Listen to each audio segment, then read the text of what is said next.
Part two of our look at the SEC this year with Phil Savage, the executive director of the Reese Senior Bowl. We took the first 7 teams in the first part. Now we're going to look at the second half of the conference today. We're going to start with Alabama, the defending SEC champs. Yeah, Alabama, question mark, who's going to be the quarterback?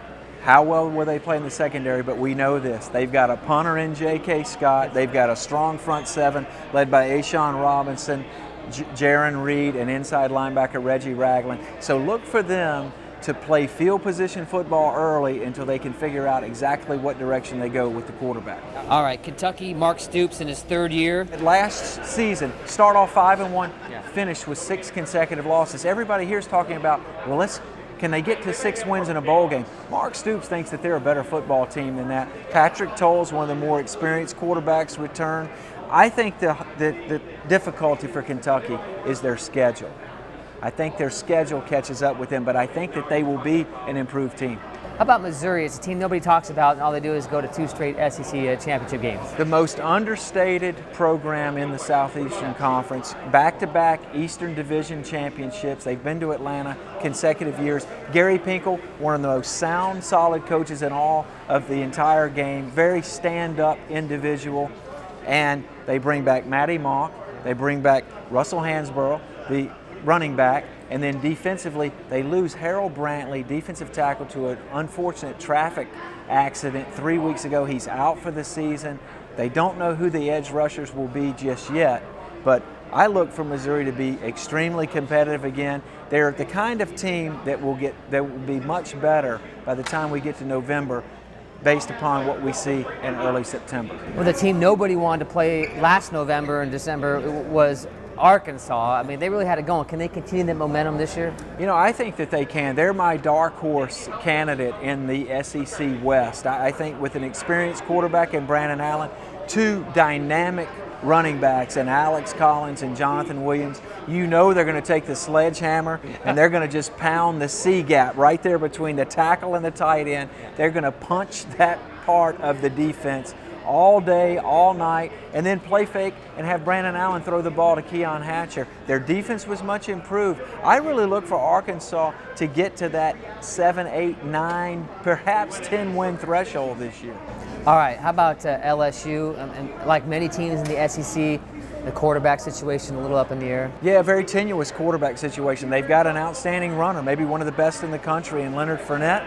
They have an outstanding offensive lineman in Vidal Alexander, but who's the quarterback? Brandon Harris, Anthony Jennings.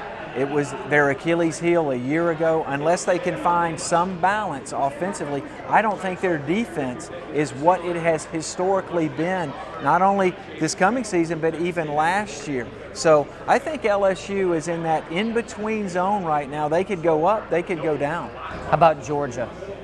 Georgia seems to be the favorite for the East.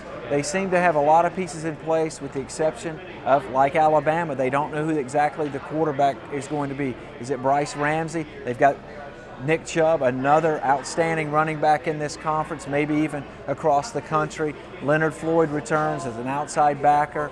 Jordan Jenkins also on that side of the ball. So Georgia seems to have the most depth of all the teams in the East, the most returning experience. If they get any kind of quarterback play at all, I'm expecting to see them in Atlanta. All right, and our final SEC team we'll take a look at. Ole Miss made some noise last year, beat Alabama.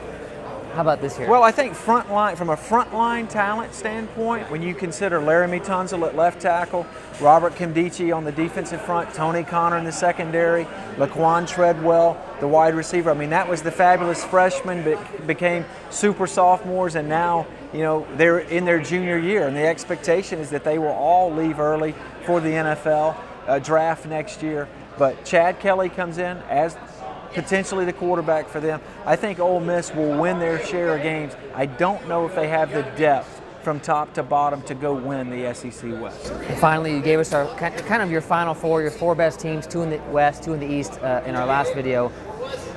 Pick a champion if you can in July. Can you pick a champion in July? I picked the final 4. I'm not going to go there on SeniorBowl.com, but I do expect everything to come down to the Iron Bowl in the West, Alabama, Auburn. And in the East, Georgia and Tennessee play relatively early in the season. That'll be a big game to determine who represents that side of the conference in Atlanta. It should be fun. The countdown kickoff quickly approaching in the SEC.